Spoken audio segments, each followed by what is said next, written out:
करते हैं तो अर्जुन सारे लोगों को, सारे देवों देवियों ऋषियों महर्षियों काल सबको क्या कर देंगे ऐसे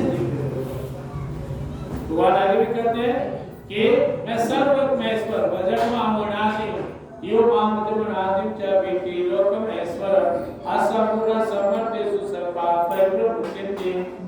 मैं जन्म अनादि सबका स्वामी हूं और इस तरह कोई जान ले तो सारे पापों से मुक्त हो जाता है। तो हम लोग को प्रैक्टिस करना है, निरंतर भगवान की कथा को सुनना है, सुनते सुनते धीरे धीरे सुनते बुनते बुनते मन में बैठाते यह विश्वास हो जाएगा कि मेरे प्रभु ठाकुर जी स्वामी हैं हमारे और हम सबके कल्याण के लिए प्रेम हो जाएगा, मेरा पार हो जाएगा।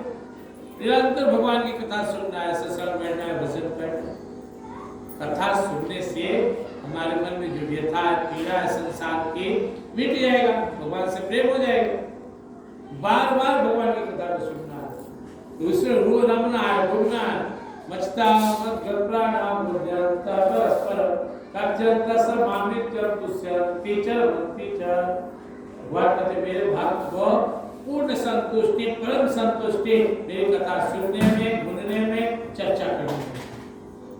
तेषां सत्युक्तानां वस्तां प्रीतिपूर्वकं रामी बुद्धि योगम तब नमामि ते।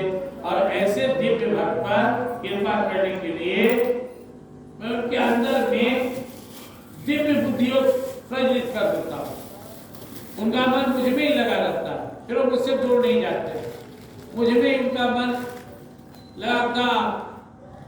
लगाना पार हो गए। मन ही तो लगाना है भगवान में और भगवान को तब से समझना है ये तन मेरा नहीं है, ये संसार का है, पंच भौतिक है और ये भगवान हमारे सामने ठाकुर जी है वो हम सब जैसे साधारण पुरुष नहीं है। वृंदावन में हर बने के लिए बार प्रैक्टिस करना है। कहते हैं वाल्मीकि जी भगवान से चिदानंद में दी तुम्हारी, ये राम तुम साधारण मानव नहीं हो, तो वो भाग्यशाली है जो भगवान को भगवान रूप में समझता है, भगवान की दिव्यता को जानता है। नहीं तो जिंदगी भर मंदिर में घंटी बजाते रह जाएंगे, आपको लगेगा तो वो देवता है, मूर्ति है। अगर आप में भक्ति भाव है तो आपको समझ में आ जाएगा स्वामी हम सबके नाथ है, नाथों के नाथ है, जगन्नाथ है।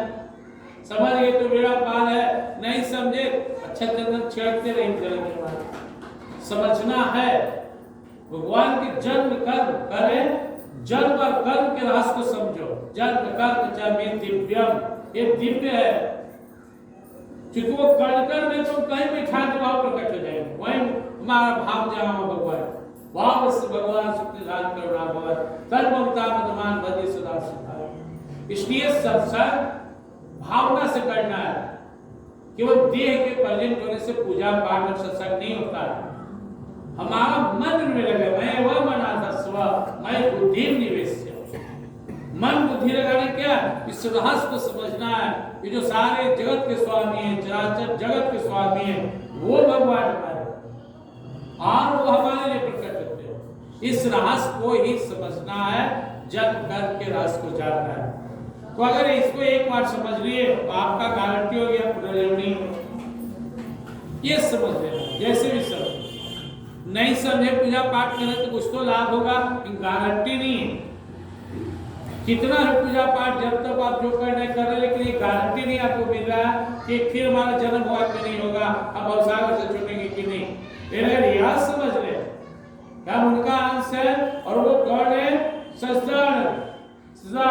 सच्चिदानंद रूपाय विश्वोत्पत्त्यादि हेतवे तापत्रय विनाशाय श्री कृष्णाय वयं नमः। जिनका स्वरूप सच्चिदानंदमय है, जिनकी लीलाएं सच्चिदानंदमय है, इसी को तो समझना। फिर धीरे धीरे कथा सुनिए भगवान की, कैसे एक छोटा सा बालक बकासुर को मारते हैं, छोटा सा बालक सारे अग्नि को पी जाते हैं। 9 लाख जिनका गैया है वालों पे कृपा करने के लिए कैसे दूसरे ग्रह का माखन चुराते हैं, प्रेम उड़ाते हैं। इसी को समझने के लिए गीता का मूल उद्देश्य क्या है? गीता का मूल उद्देश्य भगवान श्री कृष्ण को समझना, भगवान श्री कृष्ण को समझ लेते हैं तो व्यापार है। गीता भगवान का हृदय है और सबका सार है। सर्वोपनिषदोगा बुद्धा गोपाल नंदन पार्थ वसस विभोक्ता दुग्धम गीता में तर्मः। सारे उपनिषदों को भगवान ने गौ रूपी, सारे उपनिषदों को गौ बनाकर अर्जुन को बछड़ा बनाकर जो दिव्य रस निकाले वही गीता में लिखा है। गीता जी जिसके पान करने वाले का पुनर्जन्म नहीं होता है, वो इस भवसागर से निकल जाता है। तो हम लोग बहुत इसमें चर्चा कर चुके हैं भगवद गीता पे। पूरा दिन इन लोग का गीता जयंती में बीता है और बहुत से सत्संगी अपने वहाँ उपस्थित भी थे। भजन दिन भर कीर्तन पाठ हुआ। सारा इतना ही समझ लेना है, गीता का मूल उद्देश्य है आप सिस्टम को समझिए, संसार को समझिए कि दुनिया भगवान का बनाया हुआ। आंख जोट चालू बनने से ना आपको मुक्ति मिलेगी ना शांति मिलेगी। सहज बनी, सरल बनी। खोल फाड़ करने से और जो बहुत काबिल है वो बनने से जाओ में रह गया। आपको जानकर आश्चर्य होगा कि दुनिया में करोड़ों लोग मर गए जो जाने भी नहीं कि कहीं आनंद और शांति भी आए, कोई वास्तविक सुख कर। वो देह के सुख को ही सुख माने, संसार के सुख को सुख माने। यही के विषय रस जो घृणित विषय है इसी को सुख मानते बोलते चले गए। वो कल्पना भी नहीं की कि वो एक दिव्य आत्मा है, दिव्य स्वरूप है, दिव्य पिता के पुत्र है। जानने के बाद में छोड़ दो। तो भगवान श्री कृष्ण जी महाराज चाहते हैं कि जीव अब वापस चलो, मेरे शरण में आओ, गीता का आश्रय लो। हम सबके प्रभु गीता को कहा करते थे, ऐसा ही गीता का अभिमान करना छोड़ दे, अपने स्वाभाविक कर्म का नाता प्रभु से जोड़। अभिमान नहीं मैं कर रहा हूं, नहीं सब कराया जा रहा है। अभिमान नहीं मैं ऐसे करूंगा वैसे करूंगा। आप क्या है, किस बात का अभिमान? श्वास भी लेने के लिए आप स्वतंत्र नहीं है। एक बार श्वास बंद हो जाए तो डाल नहीं सकते हैं। ये शरीर भी आपकी नहीं है। मर जाइएगा ना करके तो ये जवाब नहीं रहेगा, बूढ़ा हो जाएगा, समाप्त हो जाएगा। पंच तत्वों से बना शरीर प्रकृति के अधीन अपने अनुसार चल रहा है और आप जो कर्म पिछले जन्म का संस्कार उसमें नाच रहे हैं। किसी को कुछ भजन करना है तो कर लें, अच्छा दिन बना गया है तो कुछ ढंग से जी रहे हैं, नहीं बना है तो बेचैन होकर जी रहे हैं। आप छटर पटर कीजिएगा तो और प्रॉब्लम हो जाएगा। शरणागति अगर ग्रहण करते हैं भगवान का और सरेंडर करते हैं तो रास्ता मिलेगा। नहीं तो जैसे कुत्ता बिल्ली जी रहा, जीते हुए लाखों करोड़ों आदमी जिया चल दिया। आहार निद्रा भय मिथुनानि स्मरणानि कुशलानि च। हम और जानवर में क्या स्थिति? वो भी खाता, आदमी खातो, बाल बच्चा पैदा करता, हम भी करते। हम लोग एक दो में ही रह गए, एक उसको 16 बच्चा पैदा करता। कौन काबिल हो? हमसे शक्तिशाली है। ज्यादा बर्बाद हो, सोना, खाना, बाल बच्चा पैदा करना, डरना, यही अगर करके हम चल गए तो हमें पशु में क्या फर्क है? कुछ भी नहीं है। जीवन की श्रेष्ठता वहां से होता है जो भगवान का शरणागत ग्रहण करते हैं और समझने का प्रयास करते हैं। वो मेरे कोई मांगू चांगू के लिए भगवान के नहीं है ना, स्वामी है, मालिक है, जिनका मेरा है, वापस लौटने की तैयारी कर रहे हैं। तो गीता का सारे गीता का अभिमान करना छोड़ दे, ऐठ जोट छोड़ दीजिए। अपने स्वाभाविक कर्म का जो कर्म आप कर रहे हैं वो भगवान के लिए कीजिए। अपने स्वाभाविक कर्म का नाता उससे जोड़ ले। समझिए तन उसने दिया, दुनिया उसने दिया, कर्म करने का सामर्थ्य दिया, कर्म भी दिया और वो चाहता है मेरे लिए कर्म करो। अब सरकार किसी को अपने रख लिया ऑफिस में तो क्या चाहिए? जो ड्यूटी करने वाला है उसका काम करे तब ना वेतन देगी सरकार समय से। अब वो उल्टा चलेगा, कहाँ रखेगी? तो भगवान ने दुनिया बनाया, हमें यहाँ भेजा, हमें कर्म दिया, अब हमें उसके अनुरूप चलना है। मर्यादा के साथ, सत्यता के साथ, अहिंसा के साथ, बिना किसी का बुरा किए, मैंने तो भला करते हुए करना है। तो जिसका जैसा कर्म स्वाभाविक उसमें दोष नहीं है, दोष नियत में रहे बराबर। सच्ची बात यही, जिसका जो कर्म मिला वो करे, कोई दोष नहीं, बस भगवान को समर्पित करके केवल पूरा हो जाएगा। लेकिन नीयत खराब होता है तब दोष लगता है। भोजन बना रहे, भोजन परोस रहे, अपना प्राय कर दे, पर बेटा को छाल उठा के बढ़िया भोजन दूसरा को दे दिए, कर डंडी मार लिए, मुसले लिए, विचार खराब कर लिए, दूसरे को देख के जल रहे, यही दोष है, यही पाप है। नहीं तो काम छोटा हो बड़ा हो, कोई भी काम हो भगवान के लिए कीजिए। जो झाड़ू मारा उसको भी उतना ही पुण्य है जितना मंदिर धोने का पुण्य है, अगर वो समर्पित करता है, क्योंकि यहाँ भी भगवान, वहाँ भी भगवान, धरती भगवान की है। और उसके अंदर भावना है कि सबरी माँ झाड़ू मारे, नहीं झाड़ू बाल से साफ करे, क्यों मेरे प्रभु आएंगे, भगवान मिल गए। अगर हम ऐठन में हैं यहाँ कि हम तो ज्यादा श्रेष्ठ है, नहीं है, जितना खाना घट गया नहीं है। चलो आज भगवान का इतनी इच्छा है, सह लिए तो एकादशी हो गया।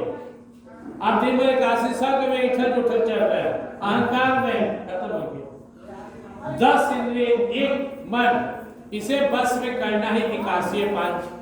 पतंजलि जी महाराज कहते हैं 5 इंद्रियों को बस में करना दमन, 5 इंद्रिय ज्ञान इंद्रिय 5 कर्मेंद्रिय दोनों को के साथ मन को बस में करना समन सम दम, और इसके साथ भगवान में जुड़ जाना एकादशी।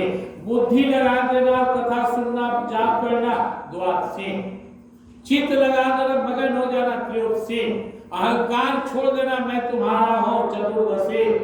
चतुर्दशी का फल पुण्य ज्ञान, पूर्ण आत्मा का दर्शन, पूर्णिमा पूर्ण माँ का दर्शन, पूर्ण एक सबकी माँ अधूरी माँ है, जन्म दे देती हैं, ताकत है भाग लिखने का, भाग लिखने वाला भगवान है, वो लिखते हैं। पूर्ण माँ मतलब पूर्ण माँ भगवान।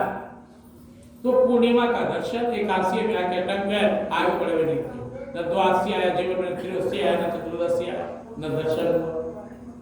तो आज जो एकादशी है, संकल्प लेने का दिन है, अपने आप को पहले तो समर्पित करने का दिन है, शांत चित्त हो जाने का दिन है। घबराते हुए, भागते हुए, दौड़ते हुए, संसार के परछाई है कोई माई के लाल परछाई पकड़ ले, पीछे से दौड़ी वाले भाई का।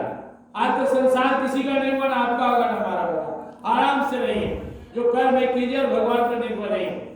उल्टा भागे तो परछाई पीछे पीछे चलेगा, उसके पीछे भागे तो आगे आगे भागेगा। भगवान के भागेंगे तो दुनिया आपके पीछे चलेगी, आप दुनिया के पीछे भागेंगे तो सब मोह तृष्णा में जलते रहो। इसलिए आज का श्लोक बहुत इंपॉर्टेंट है। भगवान के जन्म और कर्म की दिव्यता को अगर हम तत्व से समझ ले तो फिर हमारा पुनर्जन्म नहीं होगा, 100% गारंटी है, हमारी वापसी नहीं होगी। हम भगवान को जाएंगे क्योंकि हम जानेंगे कि भगवान ही मेरे हैं, भगवान का घर ही मेरा घर है, परम धाम है।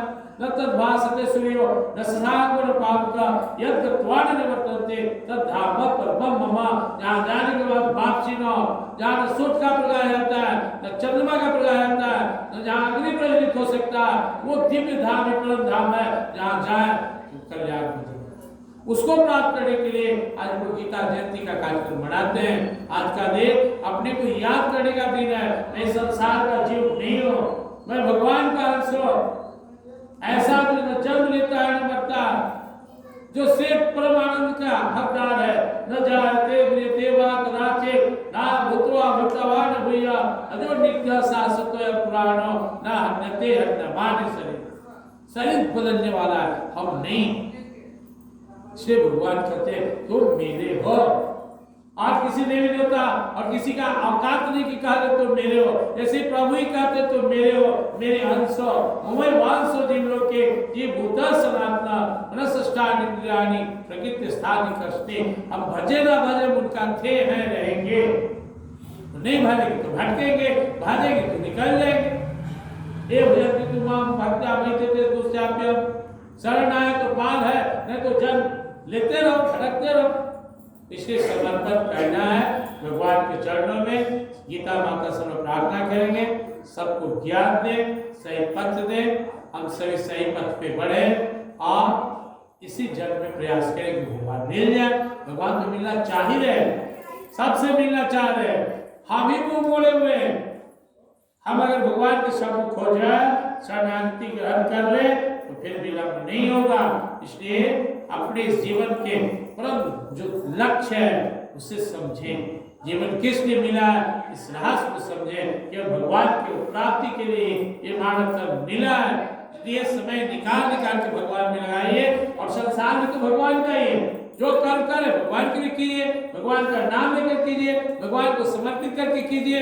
जो भी करना है तो देव वस्तु गोविंद तुभ्यमेव समर्पयामि, सब तो तेरा ही तेरा है, इसलिए तेरे लिए ही जीना है। प्रेम से वृंदावन बिहारी लाल की जय।